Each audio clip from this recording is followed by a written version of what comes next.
What do you see? All right, keep your eyes open. Yeah, I can see that. Look me in the eye. Look me in the eye. C'est aux yeux, Chico. Il ne ment jamais, l'œil. Do you want to see your girls again? You want to see it? See that?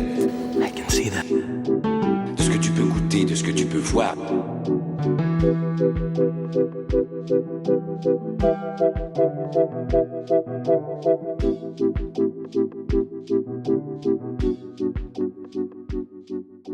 Bonjour à tous et bienvenue dans ce nouvel épisode du 7ème œil en bref. Mais aujourd'hui on va parler d'un jeu vidéo et non pas d'un film. Red Dead Redemption 2. Forcément, inspiré du cinéma de western, mais assez similaire à ce qu'on avait abordé dans l'épisode plus long du western moderne.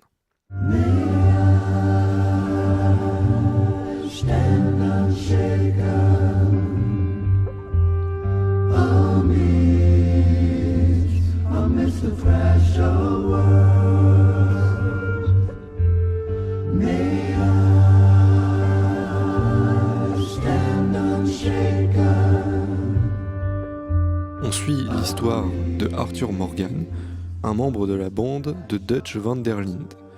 Donc c'est des criminels, mais surtout des délinquants au départ, qui font des braquages, font du vol à l'étalage, voilà, ils se baladent avec des pistolets et ils tirent dans les airs et ils font peur aux gens.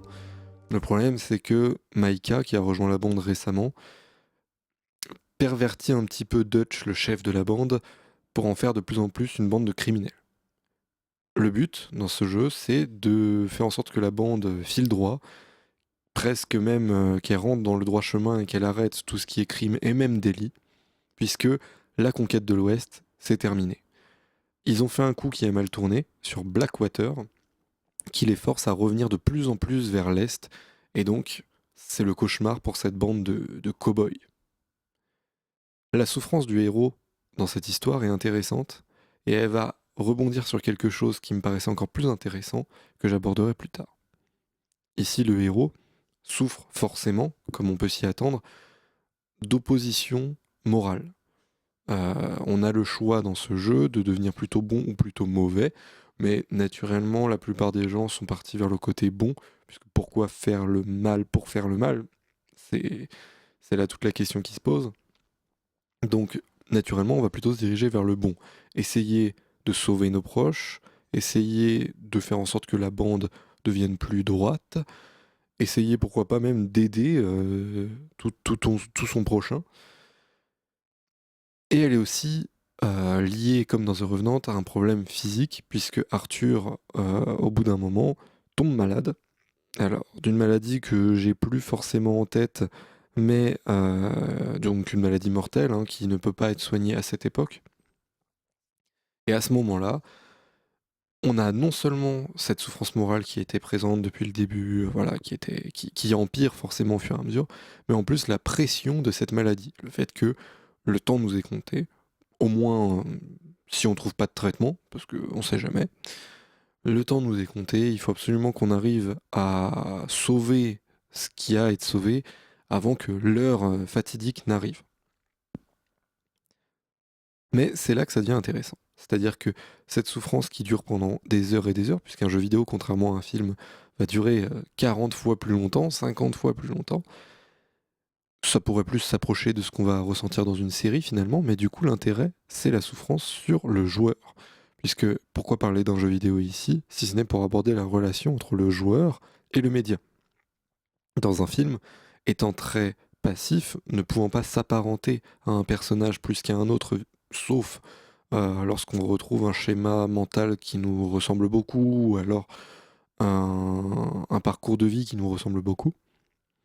Et là, on a vraiment le fait que le personnage suive exactement nos actions. En plus, on est sur un jeu à choix, donc on a encore plus d'implications vis-à-vis du fait que tout ce qui se passe dépend de nos choix. Donc, quand ça se passe mal, la souffrance, elle est sur le joueur aussi. Et c'est là tout l'intérêt.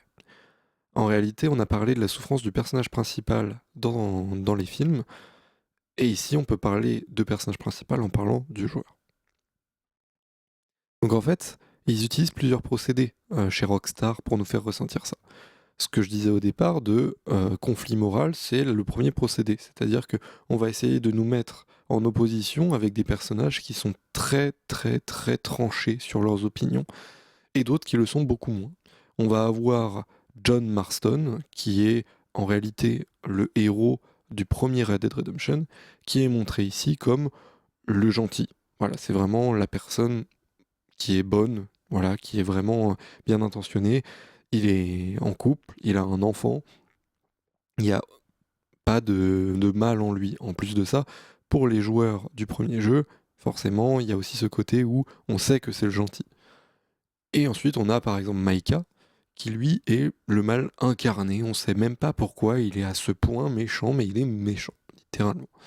Et entre les deux, on va avoir par exemple Dutch, qui est littéralement le personnage qui va vaciller entre le bien et le mal tout du long, nous permettant vraiment de nous mettre en opposition avec des avis tranchés.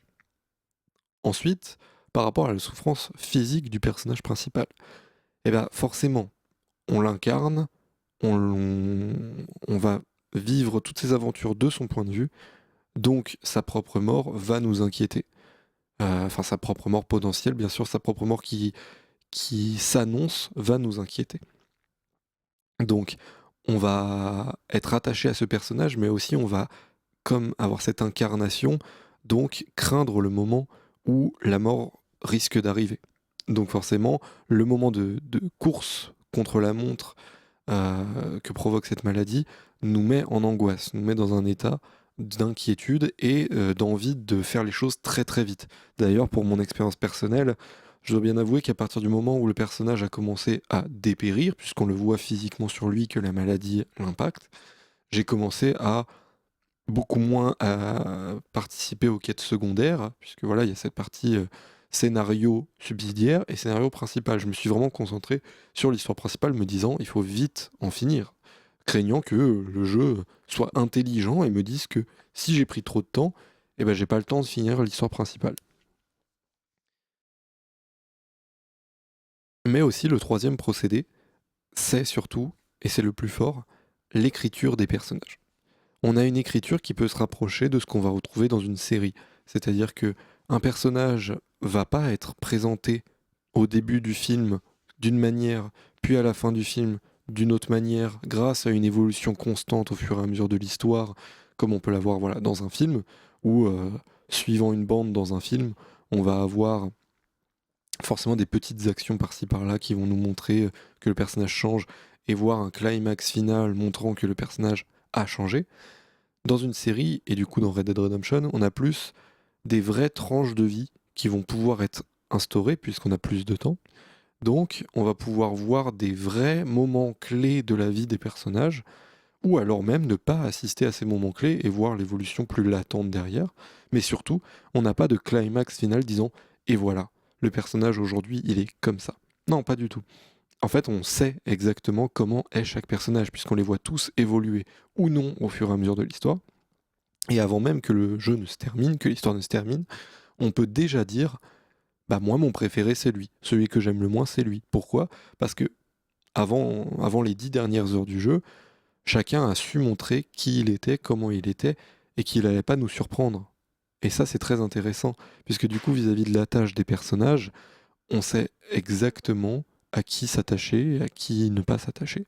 Et donc, quand on arrive au moment final, où forcément, comme dans toute histoire, il y a rebondissement, retournement de situation, etc., et bien forcément, les personnages qu'on a appréciés subissent des traumatismes, des chocs, pourquoi pas des morts, voilà, des choses comme ça. Et les personnages qu'on déteste vont plutôt gagner, vont plutôt avoir cette réussite. Et donc là, la souffrance est énorme, puisque à la fin de l'histoire, je spoil, ça se passe pas bien. Et du coup, on est vraiment sur une bad ending où on a envie de recommencer et de voir si ça peut se faire autrement. Un peu comme quand on a envie de relancer un film qu'on a aimé, revoir certaines scènes en se disant faut pas que ça se passe comme ça, faut pas que ça se passe comme ça, alors qu'on sait pertinemment que c'est un film et que ça va pas changer. La dernière souffrance, mais qui aussi peut être vue différemment, je sais pas trop exactement comment analyser ça, mais comme on est sur un préquel, on sait exactement comment ça se passe après. On sait quels personnages vont revenir, quels personnages ne vont pas revenir. Il y a même des personnages qu'on connaît pas quand on commence Red Dead Redemption 2, alors qu'on se dit c'est bizarre, ça se passe avant, je devrais les connaître. Et bah, ça peut être vu comme une souffrance dans le sens où on va se dire pourquoi est-ce que je m'embête à jouer à ce jeu alors que je sais très bien que les personnages auxquels je vais m'attacher, puisque encore une fois spoil, ça se passe pas bien, vont subir des choses, et les personnages que je ne vais pas apprécier vont s'en sortir d'une certaine manière. Encore un autre spoil, mais les méchants du premier jeu sont les méchants du second jeu. Donc on sait forcément qu'on va les retrouver, qu'ils ne vont pas perdre maintenant dans ce deuxième jeu. Donc pourquoi s'infliger ça? Donc la souffrance peut être là aussi vue de cette manière, en se disant je vois un destin, je vois vraiment une histoire antique de tu peux faire ce que tu veux, ça changera rien au destin. Mais ça peut aussi être vu d'une autre manière en se disant bah non, du coup je vais pas souffrir puisque je vais volontairement pas m'attacher à ces personnages et savoir que je ne dois pas m'attacher à ces personnages là, dans le sens où ils sont méchants, enfin, ils deviendront peut-être méchants, puisque bah, je connais l'avenir quelque part. Donc ça peut être vu aussi de cette manière. En tout cas, je pense que il faut retenir que dans ce média-là qui est le jeu vidéo, il y a vraiment la possibilité de faire en sorte que le personnage principal soit le joueur, et que du coup, la souffrance du personnage principal, comme voulait le présenter Dorian grâce à sa problématique, elle peut être vraiment perçue telle que la souffrance du joueur ici. C'est tout ce que j'avais à dire sur Red Dead Redemption 2 parce que je voulais pas trop en raconter étant donné que c'est un jeu que je trouve tellement brillant que je pense qu'il faut le vivre pour ceux qui n'ont pas eu la chance de pouvoir le faire jusqu'ici, que vous soyez fan de western ou non. Je suis pas particulièrement fan de western et j'ai adoré jouer à ce jeu et j'ai souvent envie de le refaire. C'est vrai que c'est un investissement de temps, contrairement à un film où on peut avoir une expérience assez bluffante en 1h30, 2 heures. Là, il faut y consacrer une quarantaine d'heures. Mais il a totalement sa place dans un podcast sur le cinéma.